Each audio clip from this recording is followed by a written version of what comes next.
It's always a pleasure coming back to IIIT. Thank you, PJN. Now, I've been coming here for the last 8 years, and PJN doesn't invite me anymore. I also have to tell you. Either he's too bored with me or I don't know. Is there a problem that we need to talk about? We're glad we got that. Sorry? You'll be here every week now. Okay. I'm not doing any guest lectures, but nevertheless, I'm not competent enough. So, thank you, PJN. Thank you to the entire family of IIIT for having us, for always, welcoming us, for being so warm. In this cold weather, I think we all need it, so thank you very much for that. Nivriti, thank you for all your support, for your unstinted backing of the mission, or the Telangana Artificial Intelligence Mission. We spoke about it a few years ago, and then since then you've been really driving this along with other partners. Thank you very much for your unstinted backing, for your wholehearted support. Suraj, we all know Uber's commitment, like you said, to safety, and also to the city of Hyderabad, because your second largest campus in the world is right here in Hyderabad, and I do keep, I keep thinking, I keep imagining that whatever you do in days to come again, you will be doing it in Hyderabad. And thank you for being a part of this. Rama Devi Garu, who's leading our emerging technologies wing, ma'am, you've been a terrific leader. Thank you very much. Of course, to Hemantji and also Vinod Garu, who's representing the TSRTC, I thank them also for their support and for their backing. Now, one thing that I'm reminded of today, when I listen in to all the amazing things that technology can help us with, is what Honorable Chief Minister keeps telling us. Each and every time, either myself or Jayesh or one of us tells him about this fancy new technology that's in town, or fancy new technology that is around the corner, he always has only one question. He says, listen, I'm not a technocrat myself, I'm not a technologist per se, but what is it that this technology can do in terms of helping the common man, helping the man on the ground, in terms of the societal impact? Kya karega ye technology? Ye batao. That is what he keeps saying. And today, when I'm really delighted, I'm excited, to basically be able to answer, some of those concerns. I'd like to thank all of you, of course, for inviting me to the launch of this IIIT. The applied research being undertaken by IIIT is certainly helpful for not just Telangana, but for the entire country as well. And also, of course, to keep Telangana in the, center, and to keep, to ensure that Telangana remains the epicenter of these efforts. I would, of course, congratulate IIIT on, PJN was just joking. He was saying a lot of people confuse the names IIIT and IIT. Which one of us should be taking it as an insult or a compliment, is what he said. I think you should take it as a huge compliment, PJN, because Indian Institute of Technology, was conceptualized as a premier institute. The fact that IIIT Hyderabad today is rated much above many IITs in India is a great compliment. And I could hear the pain in your voice when you said we are self-sustaining. And I could also hear the pain when you said the government only gave me land, nothing else. I promise you one thing, he was just whispering in my ear that he needs some support for quantum computing labs that he's setting up. We will support you fully. I will assure you. I will ensure that you get that money that you require to do a nice quantum computing facility right here. And when Nivriti was mentioning, that ये government है, धीरे होता है काम, she was talking about Karnataka government, not us. Trust me, that's the government, that's the city that she lives in. So she was talking about them, not us, right? Haan, sahi. Because I also was listening in very carefully when she said road safety and all. She said Nagpur mein roads theek hai, Bangalore mein worse hai. She didn't mention Hyderabad, so I'm guessing we are somewhere in between. Right, Nivriti? Somewhere in between, pakka. So, all in all, I think what I really liked about, what was mentioned earlier is how technology can be used, leveraged to save lives. Essentially, that's what it's about. I mean, save lives, improving standards of living, improving, our urban infrastructure, improving our road safety, ensuring that we do things right. I mean, ensuring governments improve their standards of functioning, so to speak. And as we all know, Gartner's 2022 CEO survey also indicates that AI is the top priority for business leaders for the third year in a row.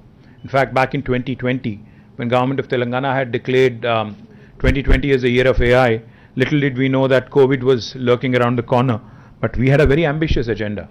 But nevertheless, in fact, we went through the whole year doing multiple AI events, and Intel was, of course, a key part of many of those events. So AI and how it can be leveraged for the benefit of each and every person in the society. It could be a farmer, it could be a technologist, it could be a doctor, it could be somebody else. Everybody, in fact, can use AI, and in fact, COVID has also shown us that AI and the power of AI and how it can really help even the governments is something that we have truly appreciated over the last couple of years.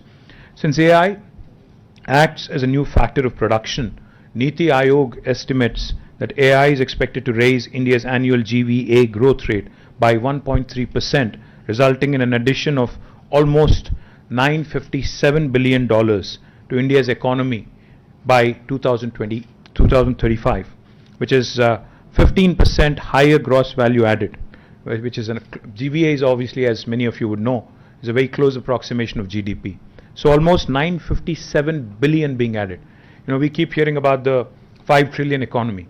I think 957 billion coming in from the power of AI is a huge potential for India to latch on, and every state in India, irrespective of what our challenges are, has to latch on to this opportunity, has to ensure, as Nivriti was pointing out, has to aspire to be the leader in terms of adoption of these technologies.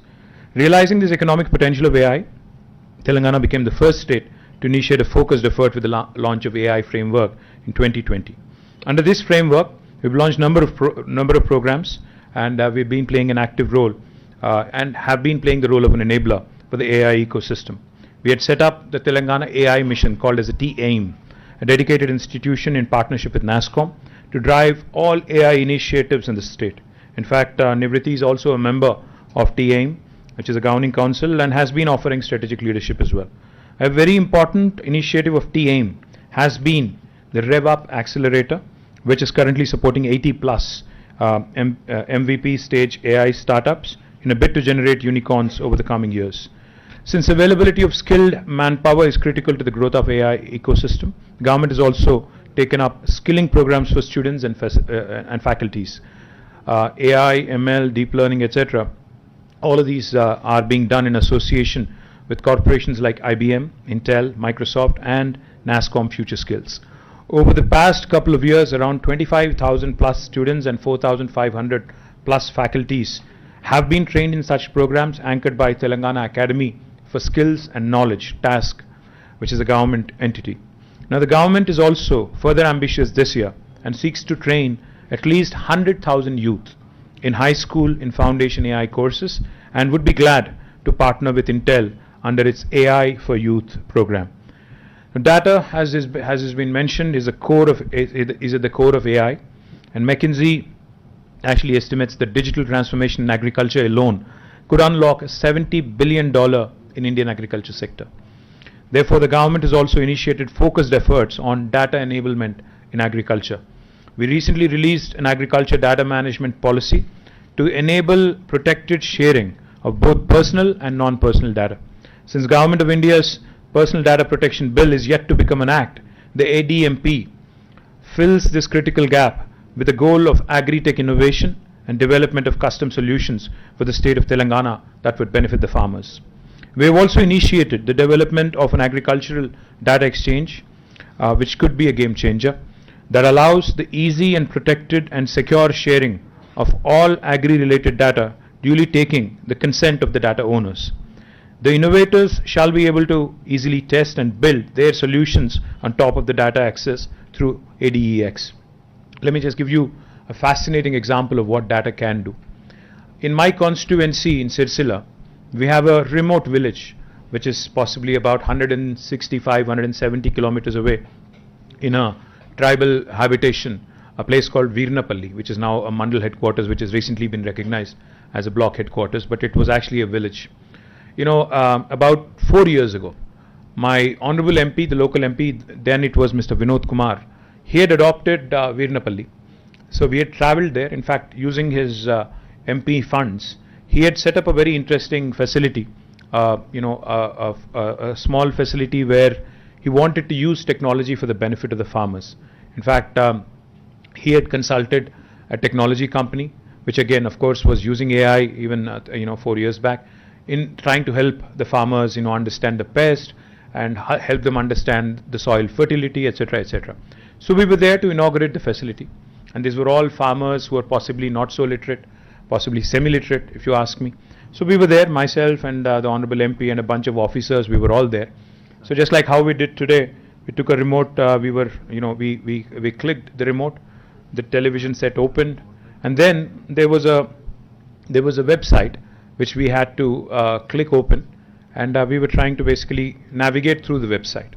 So हम लोग कोशिश कर रहे थे. We were trying to understand how the website, and we were trying to also explain to the farmers how the website would help them, how the app would help them. There were two things: one, a website, and another, an app. That was the first time I was seeing the website, so obviously I was not very familiar, and I was trying to understand. There was a trainer who was trying to, one of the faculty who's trained there, trying to explain to me कि अगर आप, if you can just click a picture of the pest, it basically will run through using AI as a platform and ML, basically show the farmer in Telugu what the pest is and what needs to be done, right? So he was trying to show me, he was trying to navigate through the website. वहाँ पे जो किसान थे जिनको already training किया गया था, they were also there in the room, about 10-15 of them. So the guy who was actually trying to show me the website, he was having a tough time navigating through the website. But this farmer who was standing right next to me, वो कह रहे थे कि नहीं वहाँ नहीं, next window में जाओ, वहाँ से नीचे जाओ, go to the drop down. I was like, wow, this guy really knows what he's saying. So I said, ये आपको कैसे मालूम है? He said, sir, we've been using that for a month or so now. And of course, the formal launch is today, but we've been using it for almost a month, so soft launch has already happened. And he was actually guiding the trainer कि आप यहाँ जाओ, यहाँ जाओ, यहाँ जाओ, फिर वहाँ जा क्लिक करो, फिर जाके आपको वो आ जाएगा. तो I was zapped. I said, what have you, what is your formal training? What did you study? He said 10th or +2. He's not somebody who's very well conversant in English. He's not somebody who really understands a line of code. He's not somebody who's possibly trained in any kind of AI or AI module, or he knows nothing, I'm sure, about ML. But the fact is, when a farmer, when he sees value in the product that is being put out in front of him, and when he understands the power of leveraging technology for his benefit, I think they'll latch on to it very, very quickly. The beautiful thing about India and our citizens is, when I was in the US, when I was doing my masters there, and when I used to come back to India to visit my family and friends, I always used to be amazed because वहाँ हम लोग मोटे मोटे वो Motorola वाले और Nokia के phone set use करते थे. 98, 99 की बात कर रहा हूँ मैं. When I was there, 99, 2000 possibly. So we used to have these, वहाँ पे Verizon, वहाँ पे क्या AT&T के बाकी companies थे, और वहाँ पे they used to bundle those packages. The telcos there used to bundle services and offerings, and they used to offer these big mota handset. So as a student, obviously I didn't have money, so I used to buy one of those nice handsets, the big one. But when I used to land in India and come and see my friends here, they all had these sleek handsets. I was like, what is happening? America तो थोड़ा हमसे ज़्यादा अमीर है, तो ये लोग क्या कर रहे हैं यहाँ पे? मतलब the point I'm trying to make is, Indians have always been good. India as a country and the citizens have always been good when it comes to adoption of technology. If we realize the value, right in front of our eyes, especially my generation, which is witness to the telecom revolution. For those of you who are born after 2000, you would not understand what I'm saying, but prior to that, I'm sure PJN would understand.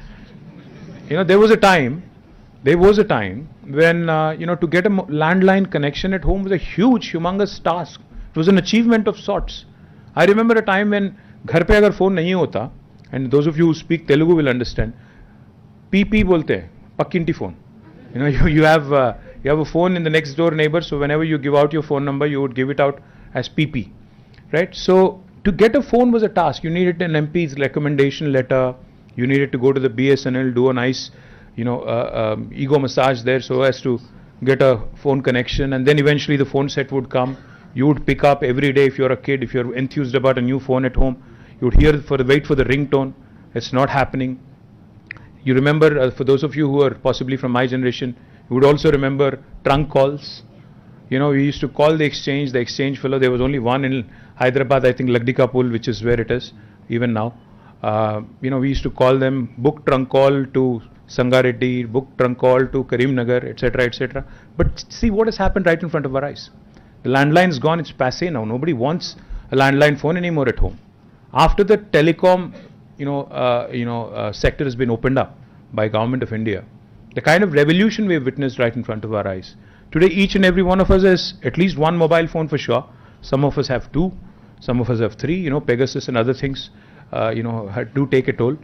So all of these things, that have come in right in front of our eyes, how technology has really transformed our lives in terms of communications, in terms of being able to be in touch with what's happening across the world, etc. And all the other technologies that have revolutionized the way we think. COVID was a great example. We've seen, some enterprises which have shown the world that you need not be in a small town or a big town to be able to work from home. You could even be working from your village. As long as technology and as long as connectivity is there, I think you're fine. As much as we love, as much as we would love to believe that technology is a great leveler, it is also a fact that it's a great connector. It really connects people of all strata. It really connects people of all hues and shades across the world. Helps you learn from each other. I think that's the transformative power of technology which Indians have always been good at adopting. So the whole $957 billion value that AI can bring in by 2035. I'm very passionate about it because I think it will not only have a transformative effect on the people at large, it will also have a transformative effect on our economy. It will also help India adopt better. It will also help India propel itself into the league of first world countries sooner than later. Our Honorable Chief Minister, like I said, always reminds us of this. He says, क्या फायदा है इससे जो तुम technology की बात कर रहे हो? Whatever you are mentioning to me right now, what is the point of it? When I tell him about T-Hub and startups and the whole startup culture, he always asks, what is it that you guys are going to be able to do to help the man on the ground? And that is the fundamental question that we need to answer. Today, I was smiling because I remember a day about 6 years ago when a large American company had come to me. I would not name names. They said, we have this cool technology which is going to give you an alert. As municipal minister, as urban development minister, you need to know how safe your roads are, how the lane discipline is being followed. So if somebody abruptly cuts into your lane, I can send you an alert to your command control center.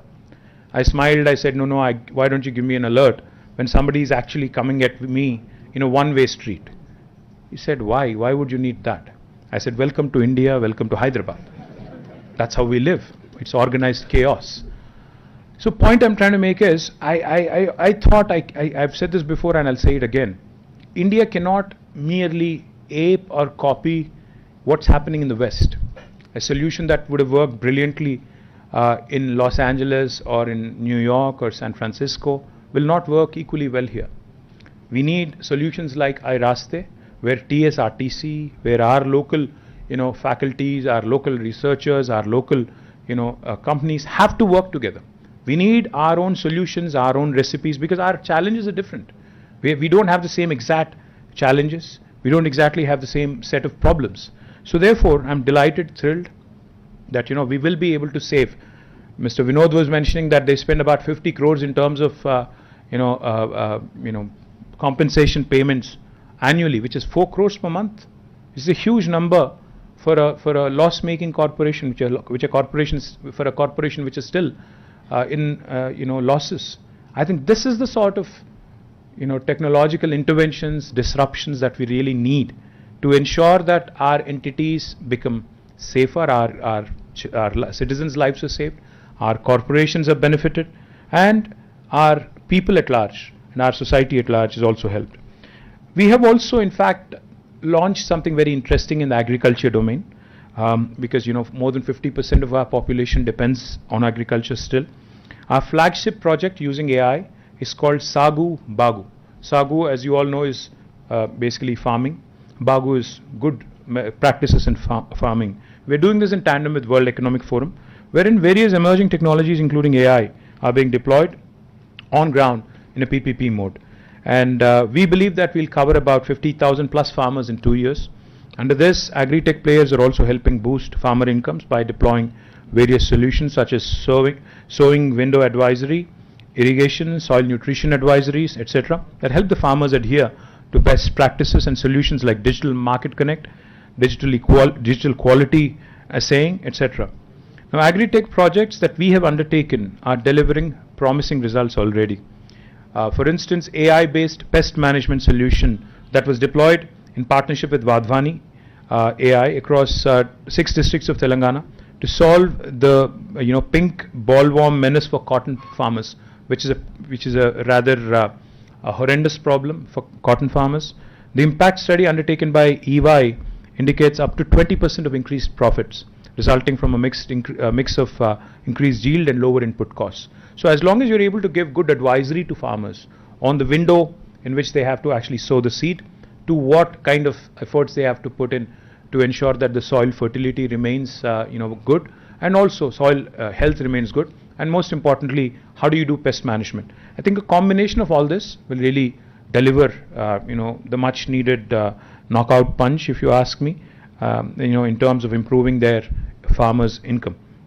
Telangana has also become a very, very interesting example with the implementation of a unique RTDAI, the real-time digital authentication of identity system, deployed across several citizen-facing services. In fact, I say this very proudly.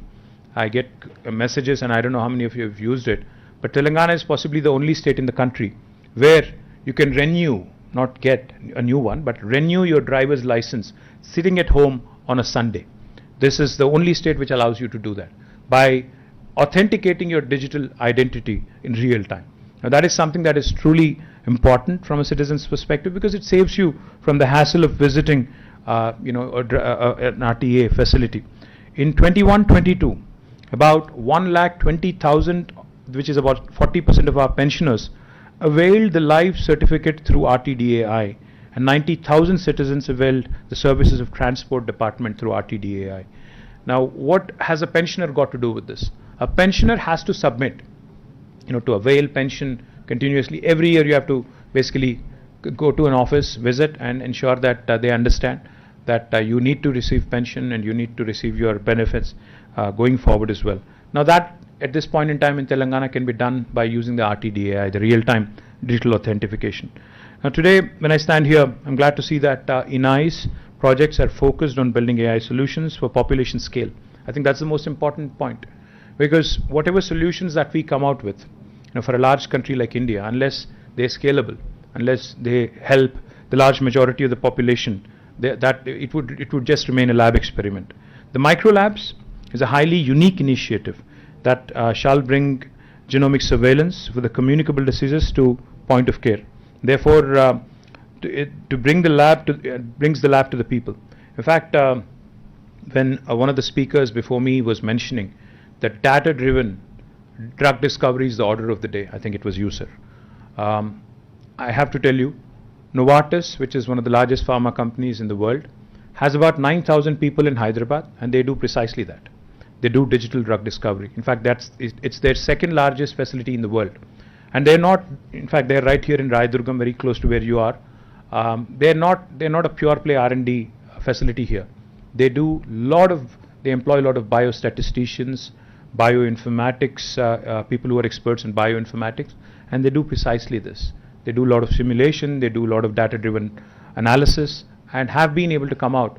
In fact, according to Vas Narasimhan, who's the CEO of Novartis, each and every time I meet him, he always tells me how his center in Hyderabad is at the center of everything, literally. Now, the broad genomic surveillance for communicable diseases and the development of AI-enabled models for preemptive surveillance for susceptible subgroups is an extremely important area.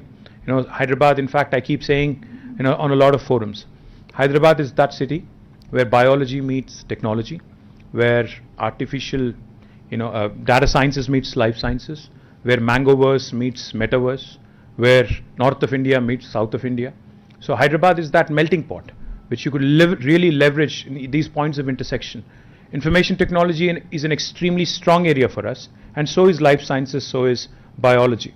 So a combination of this is what Novartis does, and in fact I've been pitching this to a number of other pharma companies. Some of them have shown interest, and I'm very confident that these points of intersection where technology can really help a lot of enterprises, I believe is something that will really propel, in terms of providing an opportunity for a lot of youngsters who are seated here over the next 1 decade or so.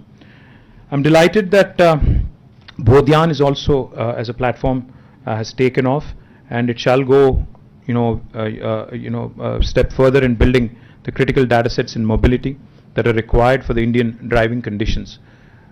Grey spots, black spots, even if we are able to save a few lives a year, I think it's a huge achievement in itself.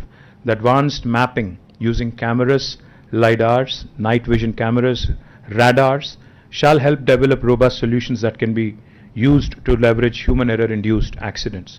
We're already looking to leverage the outcome data set to host a mobility-related grand challenge under T-AIM and build solutions for India and also save lives.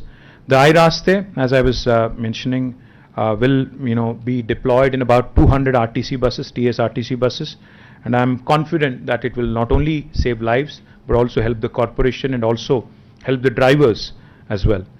While there is an obvious direct benefit of alerts which can be sent to the TS RTC drivers and the management and to even Uber. I appreciate Uber partnering in this.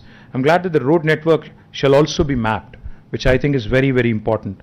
And the data collected then can be used for dynamic risk assessment in terms of what are the challenges and what need to be addressed. I congratulate the entire team who's seated here, Nivriti, Intel, Rama Devi Garu, Suraj from Uber, Mr. Vinod from TSRTC, to the entire team of IIIT, of course, led by PJN. I'm not mentioning all of you individually. I hope you don't mind.